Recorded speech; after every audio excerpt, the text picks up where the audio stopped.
아침에 여유있게 아이 어린이집 등원 준비를 하고 싶은데 현실은 늘 시간에 쫓기고 챙겨야 할 것, 해야 할 것에 쫓기면서 보내게 되네요. 어떻게 하면 여유있게 아침을 시작할 수 있을까요? 안녕하세요. 뭐든 톡톡의 마음을 담당하는 마음톡입니다. 육아를 하다가 보면 어느 순간 나는 여기에서 무엇을 하고 있는가? 라는 생각이 들 때가 있다.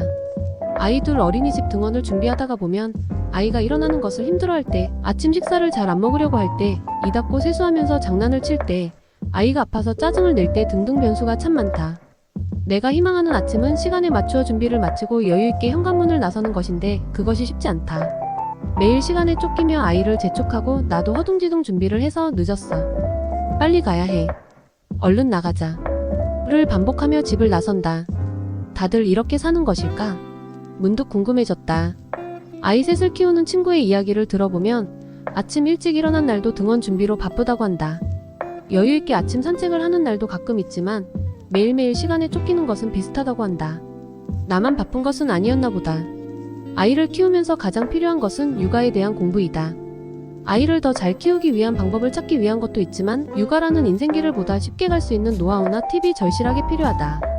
나는 워킹맘입니다 라는 책을 보는 순간 이 책에서 힌트를 얻을 수 있을 것 같았다. 일하는 엄마들은 시간 부족을 넘어 시간 빈곤에 시달린다고 말하면서 할 일 연산법에 대해 김하연 저자는 말하고 있다. 첫째, 할 일 연산법 빼기이다. 오늘 꼭 내가 할 일들을 제외하고는 빼는 것이다. 육아와 집안일을 하면서 할 일을 목록으로 쓰라고 하면 정말 끝이 없을 것이다.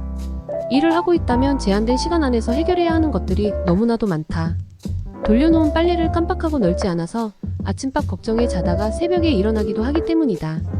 그래서 꼭 오늘 해야 하는 일을 선택하고 집중하는 방법이 필요하다. 오늘 하루 꼭 해야 하는 일. 한 가지를 포스트잇에 쓰고 실천하라는 책도 있는 것처럼 육아에도 집중이 필요하다. 뺀 것에 대해서는 마음을 비워야 하는데 이 부분이 참 쉽지 않다. 오늘 못하면 내일 할 일이 늘어나고 하지 못한 일들이 가져올 연쇄적인 결과들이 상상이 되면서 걱정거리들이 먼저 떠오르기 때문이다. 그럼에도 불구하고 걱정들을 이겨내고 선택과 집중을 하는 결단이 필요하다. 둘째, 할 일 연산법 나누기이다. 집안일은 남편과 나누고 음식은 친정어머니께 부탁해서 할 일을 나누는 이야기를 저자는 하고 있다. 그런데 이 부분은 적용이 쉽지 않다. 독박 육아를 하는 사람에게는 적용이 어렵기도 하고 남편의 건강 상황이나 근무 시간 상황에 따라 주말에 약간의 할 일을 분담하는 게 가능하기도 하고 때로는 이것조차도 어렵기 때문이다. 주변의 도움을 받을 수 있는 건강한 신체를 가진 사람이 있다면 그런 사실에 감사하면서 적극적으로 도움을 구하는 것도 좋을 것 같다. 셋째, 할 일 연산법 더하기이다. 근무 시간 중 점심시간을 나와의 여가 시간으로 만드는 방법과 수면 시간을 확보하는 방법이다. 아이를 어린이집에 보내는 전업맘도 일을 하는 워킹맘도 나와의 시간을 마련하는 것은 쉽지 않다. 그렇지만 나와 대화를 하는 시간은 꼭 필요한 시간이다. 나와 약속을 정해서 삶의 질을 높일 수 있는 황금 시간을 확보하는 것이 필요하다. 육아와 집안일에 쫓기다 보면 임무를 완수하기 위해 무리하게 잠을 줄이게 된다. 이 부분은 많은 주의가 필요하다. 특히 모유 수유를 하는 경우에는 새벽에도 질 높은 수면 시간을 갖기 어렵기 때문에 쪽잠을 자는 등 부족한 수면을 보충하는 것이 필요하다. 넷째, 할 일 연산법 재배치이다. 졸려서 느리게 하게 되는 일을 새벽에 배치했더니 오히려 짧은 시간 안에 해결할 수 있었다는 저자의 사례이다. 이 부분은 성향과 상황에 따라 다른 것 같다. 저녁에 아이들이 자면 여유있게 할 수 있는 일이 분초를 다투는 아침에는 다른 일상과 얽혀서 시간이 더 걸리고 짜증을 더 유발하는 경우도 있기 때문이다. 특히 엄마가 옆에 없으면 바로 깨는 아이들이 있는 경우나 거실에서 잠을 자는 경우에는 새벽에 소리가 나는 일을 하는 것이 쉽지 않다. 다만 역으로 활용해서 약간의 집안일을 남겨서 아침에 하면서 의도적인 소리를 조금씩 내어 아이들을 깨우는 방법으로 쓸 수는 있다. 인생을 살아가는 것도 다른 사람이 성공한 방법이 나에게 100% 적용되는 것은 없다. 상황과 성향이 다르기 때문이다.